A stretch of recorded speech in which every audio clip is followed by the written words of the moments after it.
ချို့ကလေဒီနေ့မှကြတော့ဗာလေးကိုပြပေးခြင်းလဲဆိုတော့ဒီပိတ်ကလေးကိုချို့တိုင်းပြပေးမယ်ဒါလေးကတကိုက်ရဲ့အနောက်မှာလက်မနဲ့လက်မ20ဆိုတော့ဒါ56လက်မရှိတဲ့ပိတ်ပေါ့နော်56လက်မရှိတဲ့ပိတ်ကိုမနေ့ကတော့ချို့ကလေဒီလိုအထည်လေးကိုချို့ပြပေးတယ်နော်ကျိုးတလုံးလေးကိုအင်ဂျီလေးအဲ့ဒါကိုချို့လှမ်းမေးတယ်ညီမလေးကကြတော့လေခေါင်းဝင်လေးချုပ်ချင်တာဆိုရင်ရောတဲ့ဘလို့လောက်ရမလဲဆိုတော့ချို့ကဒီမှာပိတ်56လက်မကိုချို့ဒီမှာသုံးလိုက်မယ်နော်56လက်မကိုသုံးပြီးချို့ကဒီထောင်းနဲ့ဟိုထောင်းနဲ့ကိုမနေ့ကချို့ပြသလိုပဲချို့ဒီလိုမျိုးဒါပိတ်ကကြီးနေတော့လေနည်းနည်းလေးဟိုကြည့်ရတာရှုပ်မှာဆိုလို့နော်ဒီလိုဒေါင်ကျိုးကိုချိုးလိုက်တယ်နော်ဒီလိုမျိုးပဲဒေါင်ကျိုးချိုးတယ်ဒေါင်ကျိုးကို56လက်မဒေါင်ကျိုးကိုချိုးပြီးပြီဆိုရင်ဒီဘက်ထောင်းနဲ့ဒီဘက်ထောင်းနဲ့ကိုလည်းချိုးကပြန်ပြီးတော့ဒေါင်ကျိုးတွေနော်သူကကြတော့ဟိုအဆွေကျိုးလေးတွေပေါ့အဆွေကျိုးလေးတွေဒေါင်ကျိုးလေးတွေချိုးပြီးပြီဆိုရင်ချိုးဒီမှာဒီလိုပိတ်ကို56လက်မပိတ်ကိုဒီလိုပြန်ချလိုက်တယ်56လက်မပိတ်ကိုချိုးပုံချိုးနည်းอ่ะဒီလိုလေးပဲเนาะလွယ်လွယ်လေးပါပဲအဲ့လိုမျိုးလေးချိုးပြီးပြီဆိုရင်ဘာမှမခက်တော့ तू ကဒီမှာကြည့်ဒါမနေ့ကပုံလေး तू ကဒူးအုပ်ကလေးတဲ့ဒူးအုပ်ကလေးလိုချင်တာတဲ့ तू ဒီအထည်ကိုပေါ့เนาะအဲ့တော့ဒီမှာကြည့်ချိုးကဒီအထည်လေးကိုဒီမှာဒီပုံတိုင်းလေးကဒါမနေ့ကတော့ချိုးပြပေးထားတဲ့ပုံတိုင်းအဲ့ဒီပုံတိုင်းတိုင်းကိုချိုးဒီမှာဒီလိုမျိုးလေးလုပ်လိုက်မယ်เนาะပြီးွားရင်မနေ့ကဟိုလေးချိုးပြပေးထားတဲ့လက်ပြပုံတိုင်းကိုကြည့်ထားတဲ့ဆိုရင်ဒီပုံတိုင်းကိုဆက်ပြီးအသုံးပြုသွားဖို့ဟာဒီမှာထီးကားလေးဖြစ်ဖို့ဟာလွယ်လွယ်လေးပဲဒီမှာကြည့်ဒီပုံတိုင်းတိုင်းကို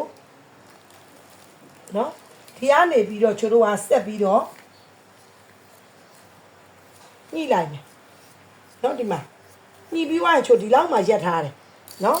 အဲ့ဒါကိုဒီဘက်ဘေးက56လက်မကိုအခုလေဟိုတိုင်းလိုက်တာကလေဘလောက်ဒီဘက်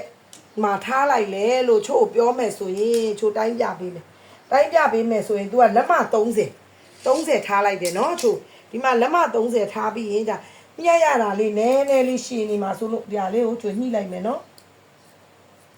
ခုံနဲ့မဆက်မှာဆိုလို့လေဒီထဲကခါဝင်ဖြစ်နေတော့ရှင်းရှင်းလင်းလင်းလေးနေတယ်ပြကျင်တယ်ဆိုတော့နော်ချို့ဒီလိုမျိုးလေးညှက်လိုက်ပြီကဲအဲ့ဒါဆိုချို့ဒါလေးကိုနည်းနည်းခောက်လိုက်မယ်နော်ကြည့်ရတာရှင်းအောင်လို့ကဲဒီအဆွေစားလေးतू ကလေထီးကားလေးတွေရအဆွေလေးချမှလေး तू ကလွင့်နေတာပေါ့နော်ဝဲကားလေးဖြစ်နေမှာကဲအဲ့ဒါဆိုရင်ချိုဒီမှာဒါလေးကိုကြတော့ချိုဒီလိုမျိုးလေးအလဲကခွဲလိုက်တယ်နော်ခွဲပြီးသွားပြီဆိုရင်ဒီမှာကြည့်ဒီခွဲလိုက်တာကဘယ်နဲ့လက်မချိုခွဲလိုက်လဲလို့ဒီနေရာအထိကိုမေးမယ်ဆိုရင်15လက်မအကွဲကနေပြီးတော့ဒီကနေပြီးကင်ပြီးတော့ဒီအပေါ်ကိုမှာထိုးတက်လိုက်တယ်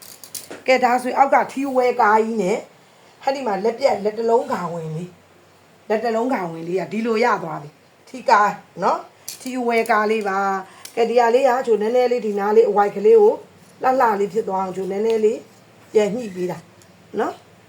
ကဲဒီလိုမျိုးလေးရှင်းပြီနော်ဒါဆိုရင်ကဲရှင်းပြီဆိုရင်ဒါလေးကိုချိုဒီမှာခောက်လိုက်မယ်ကဲခောက်ပြီးရင်ချိုဒီမှာခုနကဘေးမှာဖြတ်ချလိုက်တဲ့ဒီပိတ်ကိုချိုပြန်ပြီးအသုံးပြုတော့မယ်နော်အဲ့ဒါကိုချိုဘာပြန်အသုံးပြုမလဲဆိုရင်ချိုတို့ကအဆွေပဲယူမှာဒါချုပ်ပြမယ်နော်ချိုဒီထဲကိုလဲမနေ့ကလဲချိုလက်ပြက်ကလေးကိုလေဟိုအညက်ပိုးနဲ့အချုပ်ပိုးနဲ့ကိုတခါလဲချိုတွဲပြီးတင်ပေးထားတယ်နော်ဟိုဟာလေမချုပ်တတ်လို့ရှိရင်လဲကြည့်လို့ရအောင်လေဒီလိုလေးပါနော်ဒီလိုမျိုးလေးလုပ်ပြီးသွားပြီဆိုရင်ချိုတို့ကဒီမှာအားလေးကိုဖယ်လိုက်မယ်ပြီးတော့ချို့မနေ့ကလေအဲ့လက်ပြက် post လေးကိုကြည့်ပြီးတော့မေးတဲ့ညီမလေးနောက်တစ်ယောက်ရှိတယ်ဒီချဲရေးတဲ့လက်ခိုင်းကျိုးကိုလက်တလုံးမဟုတ်ဖဲနဲ့နည်းနည်းကြီးကျင်နေဆိုရင်ရောဘလို့ချုပ်ရမလဲသူကလက်တလုံးမဟုတ်ဖဲနဲ့တဲ့လက်ခိုင်းလေးနည်းနည်းကြီးကျင်နေအဲ့ဒါကိုချိုပြပေးမယ်ဒီဟာကိုတွဲရက်ပြပေးပါမယ်ဒီကောင်ဝင်မှာကြတော့ချိုကဒီမှာလက်ကွကျိုးကိုချိုအပြားအကြီးလေးသုံးပေးလိုက်တော့မယ်နော်မနေ့ကလိုလက်တလုံးမဟုတ်တော့ဘူးအပြားအကြီးဆိုဒီမှာတစ်လက်မနှစ်လက်မကဲဒီမှာနှစ်လက်မလောက်ကိုချိုတို့ဒီလိုကိုကျိုးပြကိုချိုဒီလိုအကြီးညှက်လိုက်နော်နောက်ထပ်နှစ်လက်မလောက်ကိုဒီလိုကိုကျိုးပြအကြီးတစ်ခုကဲဒီလိုနှစ်လက်မလောက်ကိုတစ်ခုကဲဒါဆိုရင်ဒီမှာကြည့်ပါအောင်ကွယ်56လက်မရှိ